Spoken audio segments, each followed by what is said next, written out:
Assalamu alaikum. Welcome back. This is the third installment for this week's videos. अभी हमने rectangular coordinate systems का study किया और अब हम बाकी जो दो सिस्टम्स हैं उनकी स्टडी रह गई है, वो हम देखते हैं कि वो किस तरह से ऑपरेट करते हैं।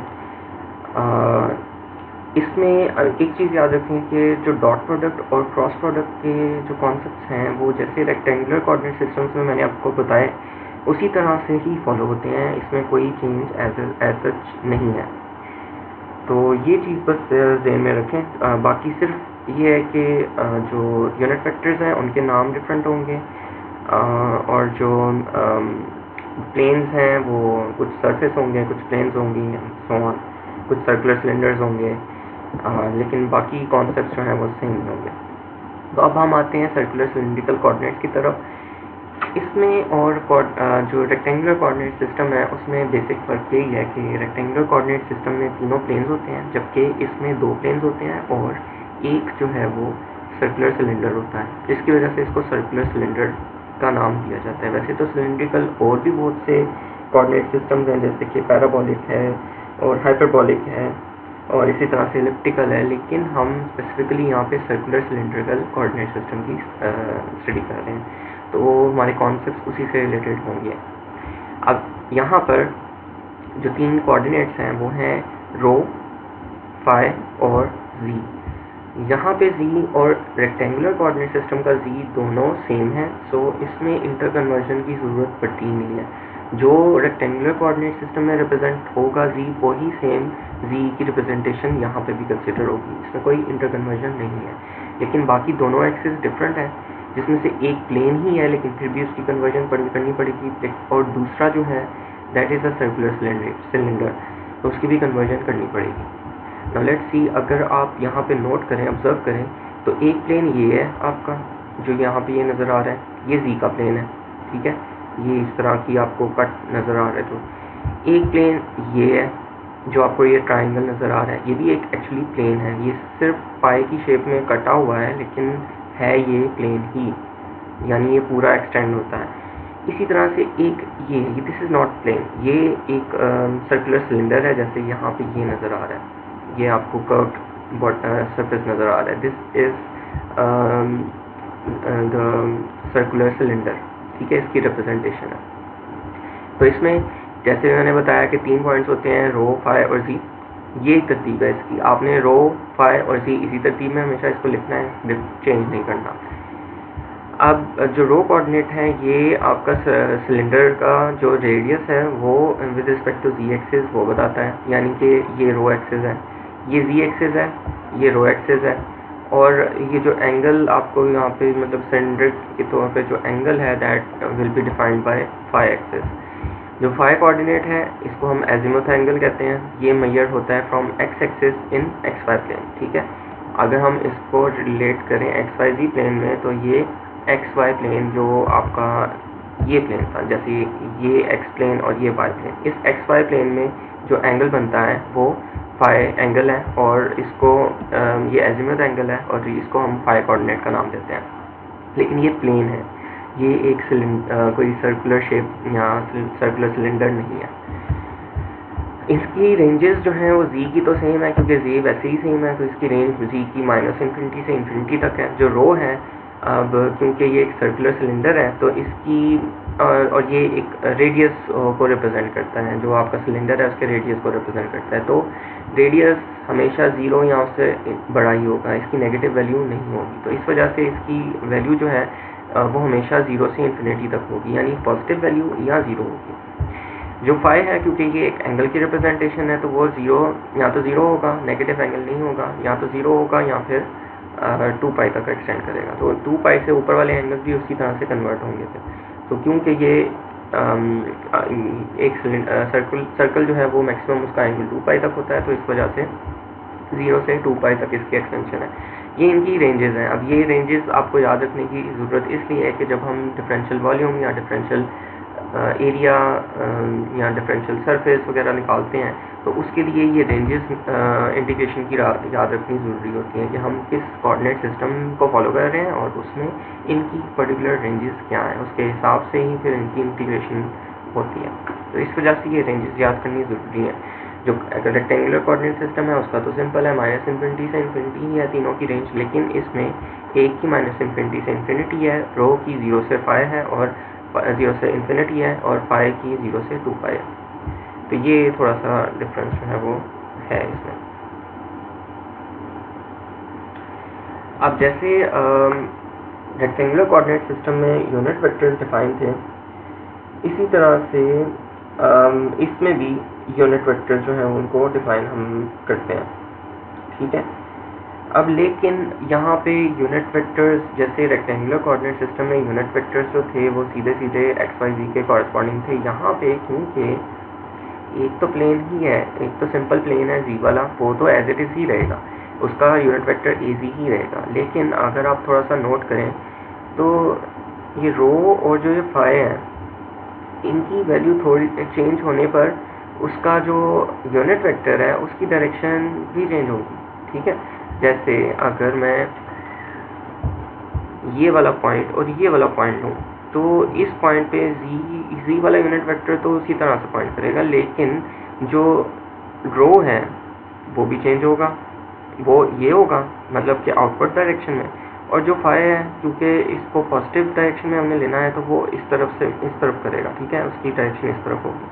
लेकिन अगर मैं इसी पॉइंट को यहाँ पे मूव कर दूँ, जी तो वही रहेगा, उसका यूनिट वेक्टर तो वही रहेगा, लेकिन अब रो जो है वो पहले इस तरह था पॉइंट कर रहा, अब ये इस तरह पॉइंट करना शुरू हो जाएगा। और इसी तरह से फाई जो एंगल है वो भी थोड़ा सा कर्व्ड सरफेस की वजह से डिफरेंट डायरेक्शन में पॉइंट करना शुरू हो जाएगा। तो इसका मतलब ये हुआ कि ये जो दो हैं ए रो और ए फाई, ये दोनों ही डिपेंड करते हैं इस एंगल पर, ठीक है, यानी फाई पे डिपेंड कर रहे हैं।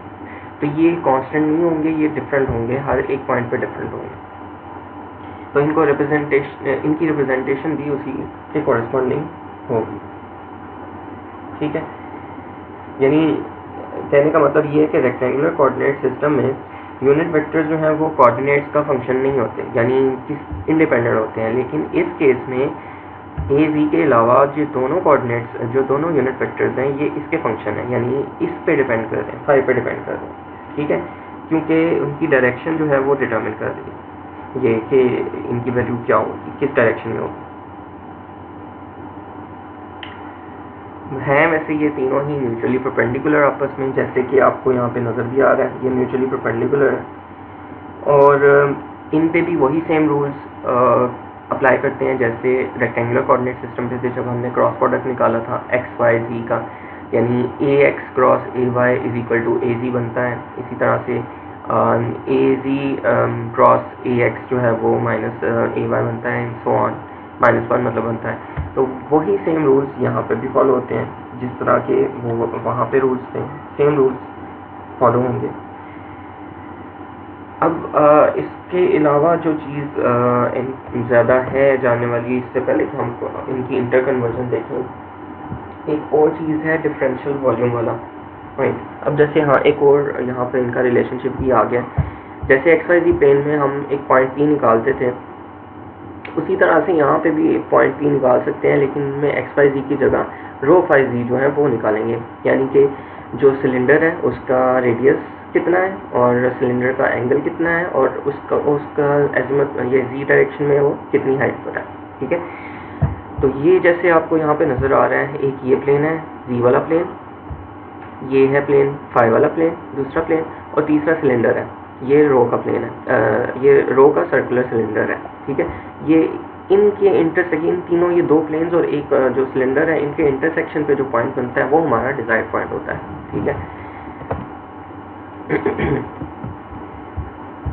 अच्छा, इनकी इंटर कन्वर्जन पे नेक्स्ट आते हैं, और ये मैंने आपको इसका यूनिट वेक्टर का तो वैसे ही बता दिया।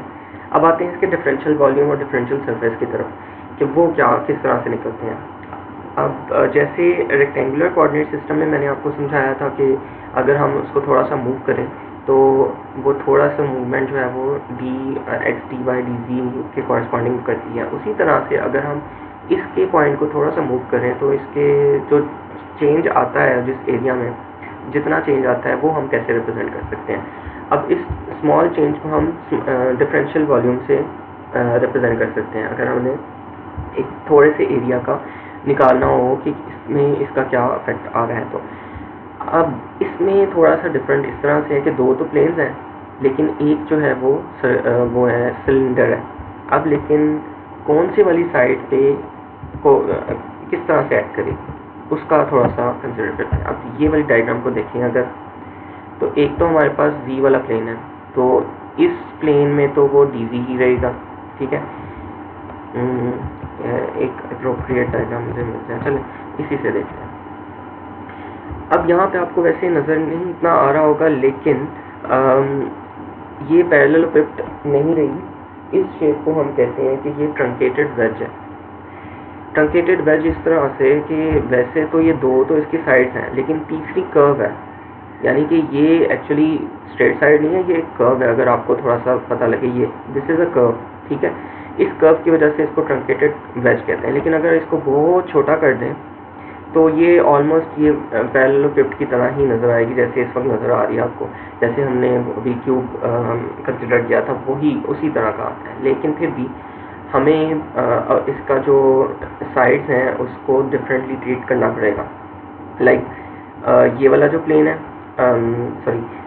ये वाली जो साइड है, क्योंकि ये जी वाली साइड है तो ये डी जी को रिप्रेजेंट करेगी। ये भी एक प्लेन है तो इस वजह से ये डी रो को रिप्रेजेंट करेगा, ठीक है। लेकिन जो ये कर्व है, यानी सिलेंडर, सर्कुलर सिलेंडर है, ये सिर्फ और सिर्फ इसके एंगल पर नहीं इसके एंगल पर नहीं डिपेंड कर रहा, सिर्फ ये इस डायरेक्शन में भी, यानी कि रो पे भी डिपेंड कर रहा है कि रो की क्या वैल्यू है, क्योंकि रो भी चेंज हो रही है इस डायरेक्शन में। तो क्योंकि ये एक कर्व है, तो इस कर्व में क्योंकि अब स्ट्रेट तो एक रो कांस्टेंट तो रहा नहीं, तो रो की वैल्यू क्योंकि इस कर्व में चेंज हो रही है, इस वजह से इसका जो डिफरेंशियल लेंथ है वो रिप्रेजेंट होगी विद रो डी फाई, ठीक है। फाई तो एंगल का चेंज है, और लेकिन रो भी, मतलब हर एक पॉइंट पे रो जो है वो डिफरेंट होगी। तो इस वजह से इस साइड को रिप्रेजेंट करेंगे हम यूजिंग दिस फॉर्मूला, क्योंकि एक साइड वैसे नहीं बनती, लेकिन जब हम रो से मल्टीप्लाई कर देंगे तो फिर ये एक साइड बनेगी। तो इसकी एक साइड जो है वो डी जी से रिप्रेजेंट होगी, जो कि जी डायरेक्शन में है। रो के कॉरेस्पॉन्डिंग जो साइड है वो, क्योंकि रो चेंज हो रहा है तो रो ही से रिप्रेजेंट होगी। लेकिन ये जो कर्व सरफेस है इसमें सिर्फ एंगल नहीं चेंज हो रहा, इसमें रो भी चेंज हो रही है, तो इस वजह से रो वाली साइड भी चेंज हो रही है। इस वजह से इसको रिप्रेजेंट करने के लिए इससे रो को मल्टीप्लाई करते हैं।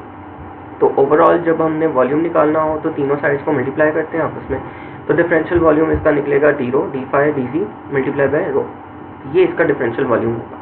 तो अब ये चीज़ आपने याद रखनी है कि जब हम कार्टेशियन कोऑर्डिनेट सिस्टम की बात करते हैं उस केस में डिफरेंशियल वॉल्यूम जो है वो सिंपली इन तीनों का डिफरेंशियल का मल्टीप्लिकेशन होती है। लेकिन इस केस में रो के साथ भी मल्टीप्लाई होता है, यानी कि रो पे भी डिपेंड करता है। तो रो डी फाई डी जी इसका रो डी फाई डी जी, ये तीनों ही इसके साथ मल्टीप्लाई होंगे। अब रही बात सरफेस की, तो सरफेस अगर हम इस सरफेस की बात करते हैं तो इस सरफेस में ये दो साइड्स हैं। अब इन दो साइड्स में एक है हमारे पास रो वाली साइड और दूसरी है हमारे पास जी वाली साइड, तो डी रो डी जी जो है वो इसका सरफेस होगा, ठीक है। अगर हम इस साइड की बात करते हैं, इस वाले सरफेस की बात करते हैं, तो इसके अंदर ये दो हैं, एक तो ये कर्व सरफेस वाला और एक जो साइड है वो डी सी है। तो d ji multiply by rho D phi, ये इसका सरफेस एरिया होगा। इसी तरह से अगर हम इस सरफेस की बात करते हैं टॉप बॉटम वाले, तो इसमें एक डी रो है और एक रो डी फाई है, तो डी रो डी फाई ये इसका सरफेस एरिया होगा। तो differential volume is a different thing और differential surface is a different thing, वो दोनों ही डिफरेंट तरीके से कैलकुलेट होंगे। डिपेंड करता है कि हमने हमारी जो फील्ड है या जो भी चीज़ हम निकालना चाहते हैं, ड्राइव करना चाहते हैं, वो किस सरफेस पे एक्ट कर रही है, उस सरफेस का हम वॉल्यूम या फिर उस सरफेस का सरफेस एरिया जो है वो निकालेंगे, ठीक है। अब लेकिन जब हम उस तरफ आएंगे तो फिर मैं आपको दोबारा से इसी की रिवीजन करवाऊँगा। अब असल काम यहाँ पे ये है कि ट्रांसफॉर्मेशन कैसे करनी है, कि अगर आपके पास कोऑर्डिनेट सिस्टम कोई एक है, यानी अब ज़रूरी नहीं है कि आप हमेशा ही इससे रेक्टेंगुलर कोऑर्डिनेट सिस्टम ही आपको क्योंकि इजी लगता है तो उससे ही जाएं, उसमें जाएं, फिर दोबारा से इसमें कन्वर्ट करें, ऐसा नहीं ज़रूरी। कई चीज़ें होती हैं जो कि आपके रेक्टेंगुलर कोऑर्डिनेट सिस्टम से सॉल्व नहीं हो सकते, कुछ प्रैक्टिकल एग्जांपल्स इस तरह की होती हैं। तो उसके लिए जो सा अप्रोप्रिएट कोऑर्डिनेट सिस्टम है उसी पे हम उसको वर्क करते हैं, लेकिन फिर भी ट्रांसफॉर्मेशन या इनकी आपस में इंटर कन्वर्जन आनी चाहिए। उसके लिए कुछ फॉर्मूले हैं, और अगर आप इन दोनों को एक साथ देखें, जैसे एक्स वाई जी कोऑर्डिनेट सिस्टम और जो सर्कुलर सिलिंड्रिकल कोऑर्डिनेट सिस्टम है, इसको एक साथ ही एम्बेड करके दिखाया हुआ है। तो अगर इसको ऑब्जर्व करें तो इसमें ये जो रो है ये और एक्स वाई जो प्लेन है इनका आपस में रिलेशन कुछ इस तरह से बनता है, क्योंकि ये दोनों ही परपेंडिकुलर हैं एक दूसरे के, तो ये एक 90 का एंगल बनता है। और 90 के एंगल पे आपको पता है कि हम इसको एक साइड और उससे रिप्रेजेंट कर सकते हैं, जो ट्रायंगल वाले फॉर्मूले होते हैं उससे रिप्रेजेंट कर सकते हैं। तो ये वाली जो साइड है this will be rho cos phi, and ये वाली साइड जो है this will be rho sine phi. तो अगर हम इसको देखें तो x will be equal to, अगर x की टर्म्स में इसको लिखना है, अगर आपके पास रो और फाई गिवन है और आपने x में उसको कन्वर्ट करना है तो ये फार्मूला यूज़ करेंगे, यानी x निकालना है उसका, तो x कंपोनेंट निकालने के लिए रो कॉस फाई होगा, और y कंपोनेंट निकालने के लिए रो साइन फाई होगा। c एज इट इज़ है, उसको चेंज करने की ज़रूरत नहीं है। और कन्वर्सली अगर आपके पास x, y और z गिवन है तो z तो एज इट इज़ रहेगा, लेकिन अगर आपने उसमें से रो निकालना है तो रो, एक तो ये चीज़ आपको याद होनी चाहिए कि रो जो है इसकी वैल्यू हमेशा 0 या उससे बड़ी होगी, और इसकी वैल्यू जो है according to the triangle formula वही x square plus y square उसका स्क्वायर रूट। और अगर हमने एंगल निकालना है, क्योंकि ये एंगल ऐसे है, तो ये tan इनवर्स वाला फार्मूला जो है वो लगेगा। सिंपल राइट एंगल ट्रायंगल वाले जो फार्मूले हैं उसी से इसकी ट्रांसफॉर्मेशन होती है। इसको याद करना मेरे ख्याल से इतना मुश्किल है नहीं। तो एक तो ये चीज़ आपके जहन में होनी चाहिए, सिर्फ ट्रांसफॉर्मेशन कि अगर हमने पोलर कोऑर्डिनेट्स जो ये सर्कुलर सिलिंड्रिकल कोऑर्डिनेट्स हैं इससे हमने एक्स वाई जी में जाना है तो ये फार्मूले हैं, और अगर हमने एक्स वाई जी रेक्टेंगुलर कोऑर्डिनेट से पोलर यानी सिलिंड्रिकल कोऑर्डिनेट सिस्टम में जाना है तो उसके लिए ये फार्मूले हैं, ठीक है। अब मेन चीज़ ये आती है, ये तो था इसका सिर्फ कंपोनेंट निकालने का तरीका, लेकिन सिर्फ कंपोनेंट्स नहीं हमने निकालने होते, आपको पता है कि हमने यूनिट वेक्टर्स का भी हिसाब रखना होता है कि वो क्या है। तो ऑब्वियसली अगर हमारे पास एक्स वाई जी कोऑर्डिनेट सिस्टम है और उससे हमने दूसरे कोऑर्डिनेट सिस्टम में जाना है तो उसके जो यूनिट वेक्टर्स हैं उनकी भी ट्रांसफॉर्मेशन होगी। अब उनकी ट्रांसफॉर्मेशन कैसे होगी वो इस टेबल से होगी। हाँ, ये टेबल अगर आपको याद हो जाता है तो वेल एंड गुड, लेकिन अगर आपको इस तरह का कोई क्वेश्चन होगा करने के लिए आएगा तो मैं ये टेबल ज़रूर दूंगा। वैसे स्टार्ट में आप बेशक देख देख के इसको टेबल को यूज़ करना सीखें, लेकिन कोशिश करें कि ये आपको ज़ुबानी आ जाए, लेकिन ठीक है फिर भी मैं आपको ये प्रोवाइड कर दूँगा। आपको एटलीस्ट इसको यूज़ करना आना चाहिए कि ये टेबल कैसे यूज़ होता है, ठीक है। अब जब एक वेक्टर है उसको हमने एक्स वाई जी कोऑर्डिनेट सिस्टम में यानी कार्टेशियन कोऑर्डिनेट सिस्टम में इस तरह से रिप्रेजेंट किया था कि एक्स में उसका component multiplied by its unit vector, plus Y में उसका component multiplied by its unit vector in Y, and plus जी में इसका component multiplied by its unit vector in Z. उसी तरह से जो सर्कुलर सिलिंड्रिकल कोऑर्डिनेट सिस्टम है उसमें भी इसी तरह से रिप्रेजेंटेशन होती है। रो में उसका कंपोनेंट मल्टीप्लाई बाय रो का यूनिट वेक्टर, प्लस फाई में उसका unit component multiply by phi का यूनिट वेक्टर, प्लस जी में उसका कंपोनेंट मल्टीप्लाई बाय जी का यूनिट वेक्टर। अब लेकिन अब हमने इसकी इंटर कन्वर्जन करनी है, तो उसके लिए एक चीज़ सबसे ज़्यादा ऑब्जर्व करने वाली ये है कि इसको तो एज इट इज़ रखेंगे हम, क्योंकि इसको छेड़ने की ज़रूरत ही नहीं, ये सेम है। बाकी दोनों जो हैं वो चेंज होंगे, यानी अगर आपने ये रेक्टेंगुलर से सिलिंड्रिकल में जाना है फॉर एग्जांपल, इस केस में यही हुआ है, तो इसका इक्विवेलेंट किस तरह से निकालेंगे वो, जैसे हम अभी आपको मैंने पहले पिछले लेक्चर में बताया था, पिछले स्लाइड्स में बताया था कि ये प्रोजेक्शन अगर निकालनी है या स्केलर कंपोनेंट निकालना है इसका किसी वेक्टर का किसी डायरेक्शन में, तो अगर मैंने इसका स्केलर कंपोनेंट निकालना है किसी डायरेक्शन में, अगर मुझे ये गिवन है तो उस केस में मैं क्या करूँगा कि जो भी गिवन वेक्टर है उसको मल्टीप्लाई कर दूंगा इसके यूनिट वेक्टर के साथ। तो वही चीज़ फॉर्मूला हम यहाँ पर अप्लाई करेंगे, यानी जो गिवन वेक्टर है उसको सिंपल उसका डॉट प्रोडक्ट निकालेंगे जो डिजायर्ड यूनिट वेक्टर है उसके साथ। अब यहाँ पे ये टेबल काम आएगा, कैसे तो देखते हैं। ये unit vector as it is, sorry ये वेक्टर एज इट इज़ लिख दिया और इसका डॉट प्रोडक्ट लेना है हमने रो के साथ, क्योंकि हम रो वाला कंपोनेंट निकालना चाहते हैं। फाई के केस में फाई के साथ मल्टीप्लाई करेंगे, इसको डॉट प्रोडक्ट निकालेंगे सॉरी इसका। अब ये जो टेबल है उसको ऑब्जर्व करें, ये कंपोनेंट तो एज इट इज़ आएगा, लेकिन इसके बारे में भी हम आगे कन्वर्जन करेंगे। लेकिन अब ये देखते हैं ax डॉट ए रो। अब यहाँ टेबल से ढूंढेंगे ax और ए रो का डॉट प्रोडक्ट निकालें तो उसका रिप्लेसमेंट में हम cos फाई लिख सकते हैं, जैसे कि ये लिखा हुआ है। इसी तरह से ay डॉट ए रो, ay और ए रो का डॉट प्रोडक्ट निकालें तो वो sin फाई आता है, तो उसके रिप्लेसमेंट में sin फाई आ जाएगा।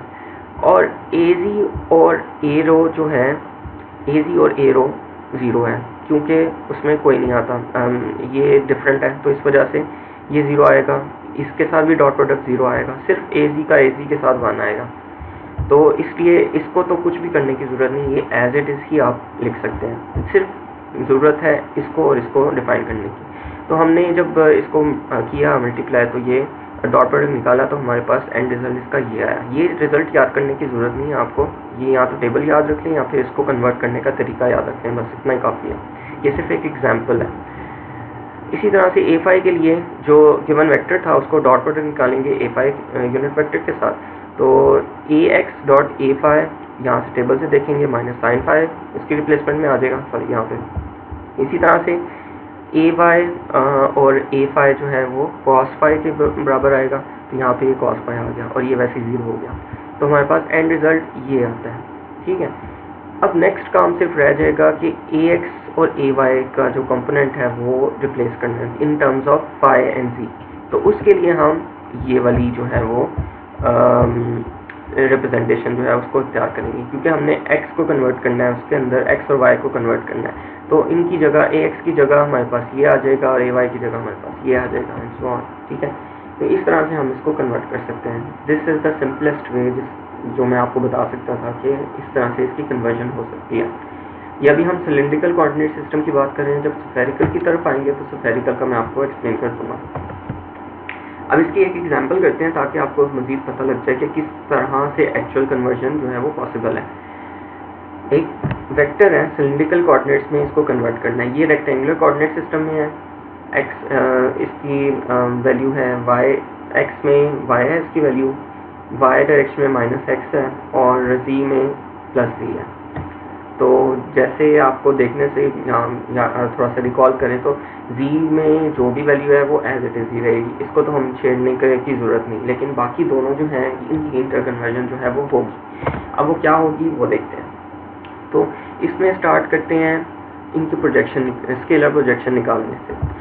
तो सबसे पहले हमने रो और फाई दोनों की स्केलर प्रोजेक्शन निकालनी है। जी की तो एज इट इज़ ही रहेगी, तो उसको निकालने की ज़रूरत नहीं है। तो रो की जब हम स्केलर प्रोजेक्शन निकालेंगे तो इस वेक्टर जो गिवन वेक्टर है उसका डॉट प्रोडक्ट निकालेंगे विद यूनिट वेक्टर ऑफ रो ए रो।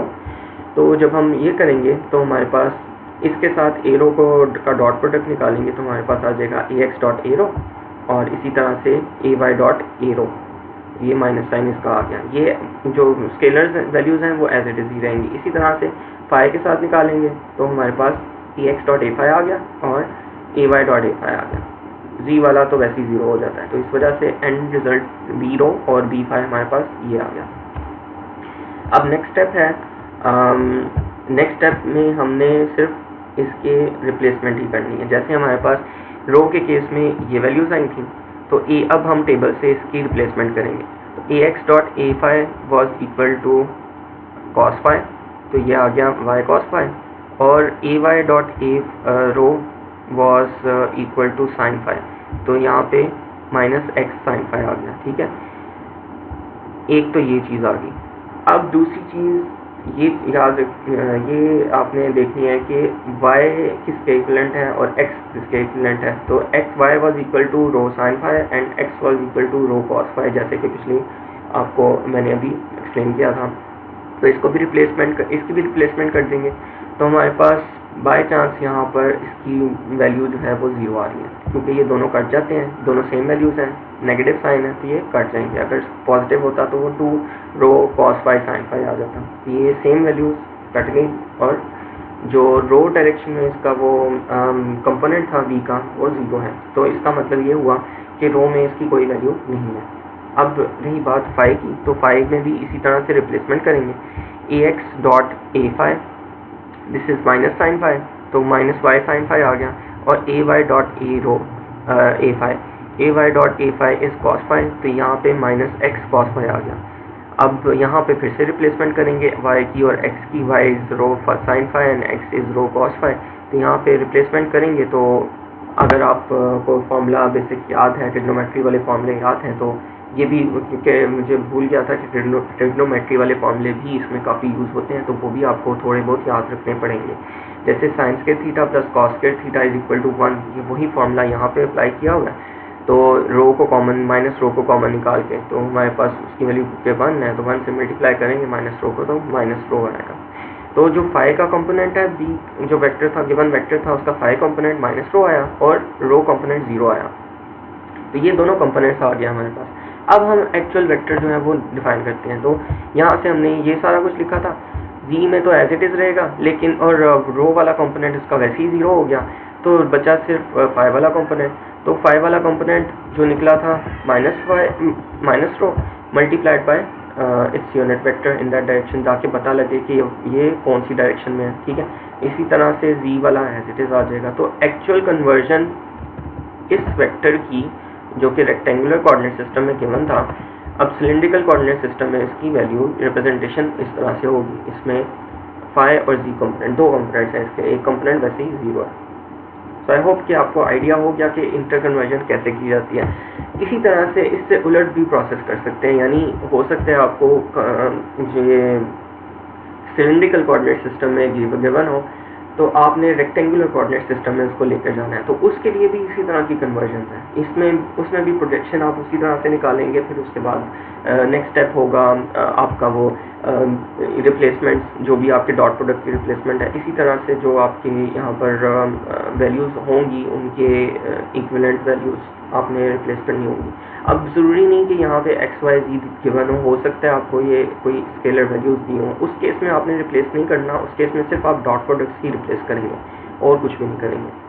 तो इससे रिलेटेड आप एक्सरसाइज करें ताकि आपको आइडिया हो। ये ड्रिल प्रॉब्लम्स जो गिवन है वो करें, जो एग्जांपल्स गिवन है वो करें, ताकि आपको आइडिया हो, आपके प्रैक्टिस हो और आपका हाथ जो है वो बैठे इनको इंटर कन्वर्जन में। और फिर अब नेक्स्ट में हम देखते हैं जो एक कोऑर्डिनेट सिस्टम हमारा रह गया है, स्फेरिकल कोऑर्डिनेट सिस्टम, उसको ऑब्जर्व करते हैं।